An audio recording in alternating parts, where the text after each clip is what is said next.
এই লুকটা আমি একটু এক্সপেরিমেন্ট করেই অ্যাকচুয়ালি ক্রিয়েট করেছি, তো সেটাই তোমাদের সাথে আজকে শেয়ার করব। আমার আবার ডিউ টু স্ট্রেস প্রচুর অ্যাকনে হয়ে গেছে। তো ধরো সাজতে তো ইচ্ছে করেই, কিন্তু যে ক্ষেত্রে অ্যাকনে আছে আমরা কোনো রকম প্রোডাক্ট ইউজ করতে পারি না স্কিনের ওপরে, বা উচিত নয়। তো সেগুলোর কথা ভেবেই আমি এই লুকটা ক্রিয়েট করেছি। এবং খুব সিম্পল, দেখো আমি কিন্তু সবই প্রসিডিওর ফলো করেছি। শুধু স্কিনে যে জায়গাগুলো অ্যাকনে আছে সেই জায়গাগুলো আমি বেনজল পারঅক্সাইড লাগিয়েছি। অবভিয়াসলি আমার ডার্মাটোলজিস্ট এটা প্রেসক্রাইব করে দিয়েছিলেন।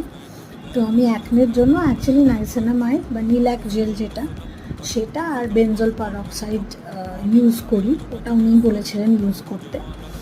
এবং সব কিছু মাথায় রেখে আমি প্রসিডিওর ফলো করে এই লুকটা ক্রিয়েট করি।